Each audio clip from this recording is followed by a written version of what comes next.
Shalom, perkenalkan nama saya Septiwani Detan. Pada video kali ini saya akan melanjutkan resume materi pada bab yang ke-8 dalam mata kuliah Pendidikan Kewarganegaraan. Selamat mendengarkan teman-teman. Nah, di bab ini kita akan membahas bagaimana urgensi dan tantangan ketahanan nasional dan bela negara bagi Indonesia dalam membangun komitmen kolektif kebangsaan. Yang pertama kita akan bahas pada bagian A, yaitu menelusuri konsep dan urgensi ketahanan nasional dan bela negara. Apa itu ketahanan nasional dan apa itu bela negara? Nah, menurut etimologi, ketahanan berasal dari kata tahan yang berarti tabah, kuat dan dapat menguasai diri, gigih dan tidak mengenal menyerah.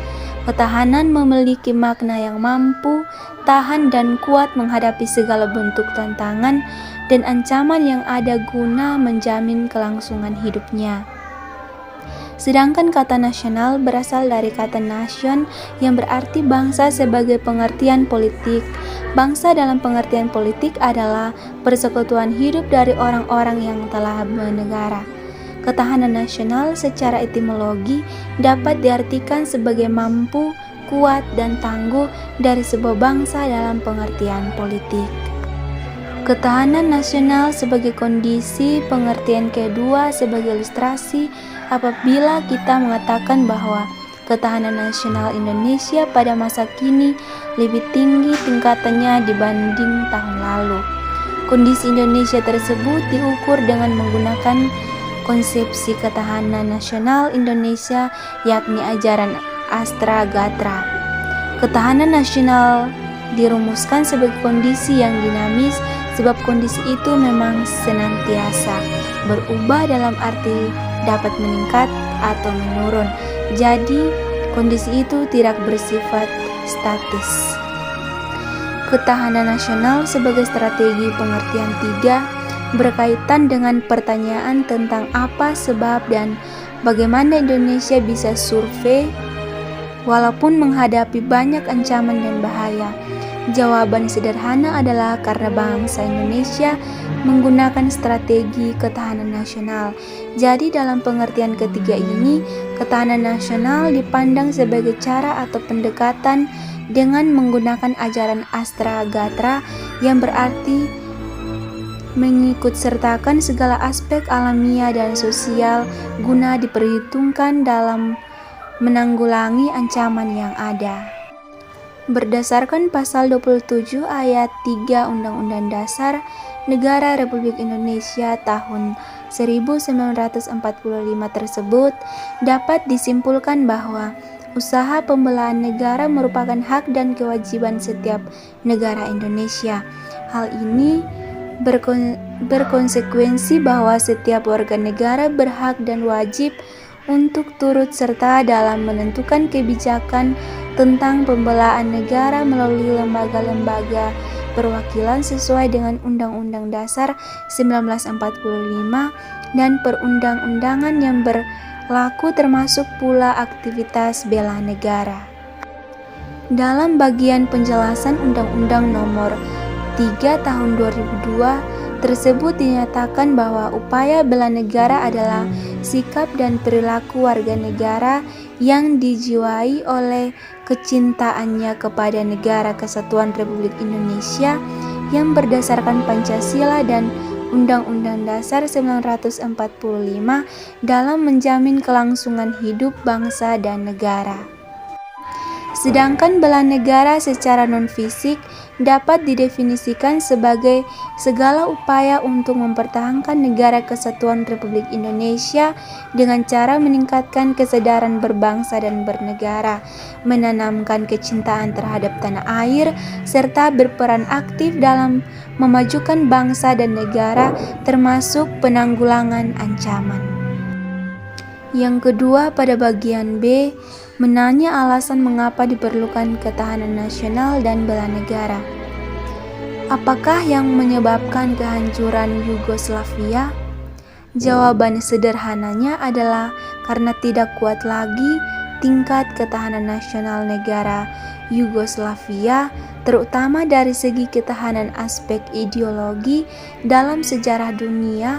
Ada banyak contoh negara yang hilang atau bubar ketika mengarungi kehidupannya, misalnya negara Cekoslovakia dan negara Uni Soviet. Dapatkah Anda memberi contoh lain? Apakah Indonesia juga dapat berpotensi demikian? Dalam lingkungan kecil, ketahanan nasional pada aspek-aspek tertentu juga turut menentukan kelangsungan hidup sebuah bangsa.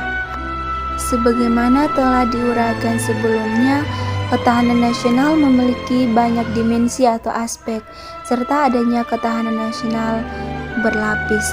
Pada akhirnya patut dipertanyakan mengapa sebuah bangsa memerlukan ketahanan nasional.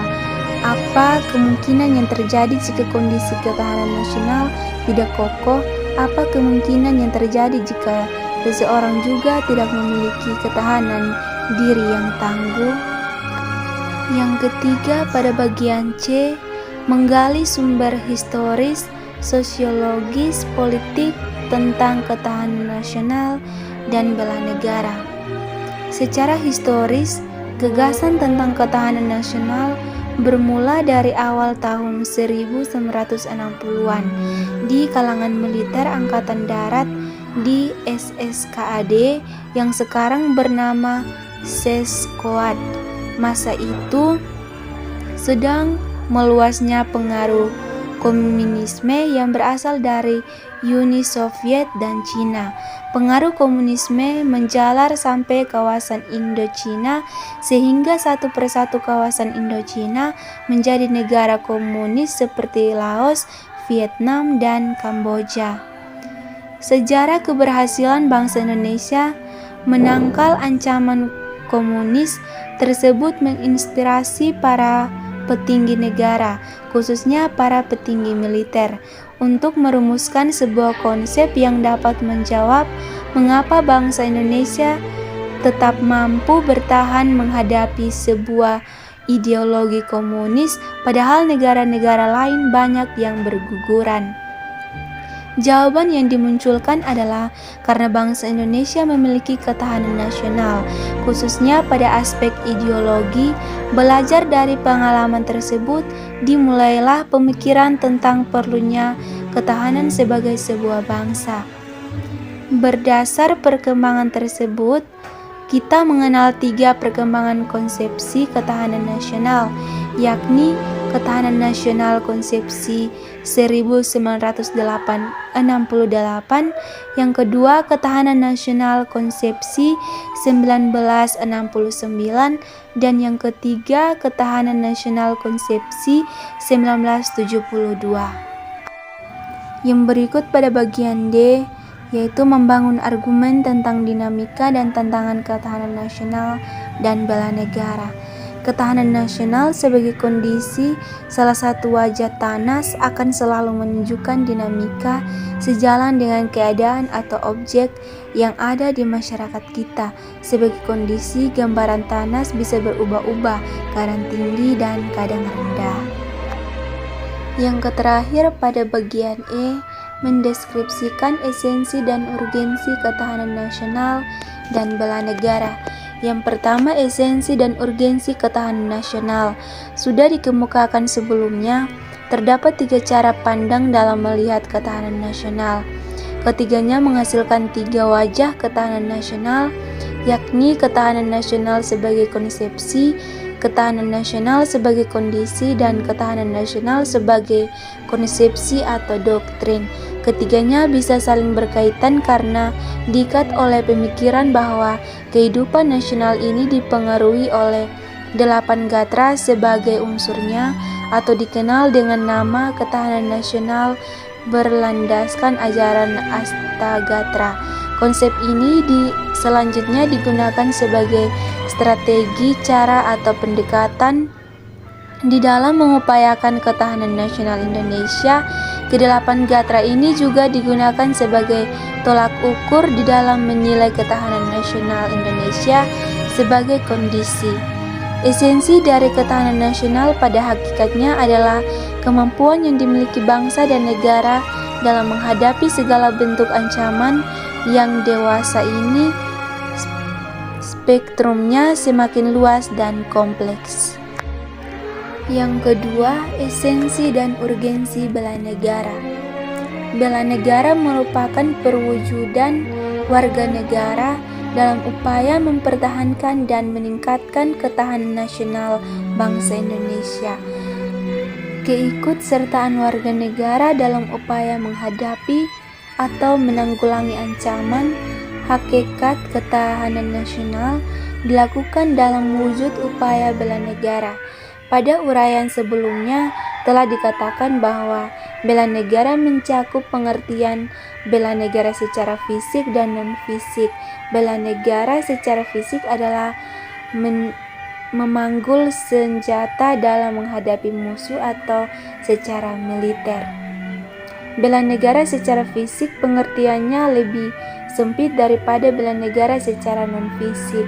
Bela negara dapat secara fisik atau dengan cara memanggul senjata, menghadapi serangan atau urgensi musuh. Bela negara secara fisik dilakukan untuk menghadapi ancaman dari luar. Bela negara secara non-fisik adalah segala upaya untuk mempertahankan negara kesatuan Republik Indonesia dengan cara meningkatkan kesadaran berbangsa dan bernegara, menanamkan kecintaan terhadap tanah air, atau salah satu diwujudkan dengan sadar dan taat membayar pajak, serta berperan aktif dalam memajukan bangsa dan negara, termasuk penanggulangan ancaman dan lain sebagainya. Sekian hasil resum yang telah saya presentasikan. Mohon maaf jika ada kesalahan dalam berbicara ataupun dalam penulisannya. Tuhan Yesus memberkati. Buat teman-teman semua yang menonton video ini, jangan lupa like, comment, and subscribe ya. Shalom.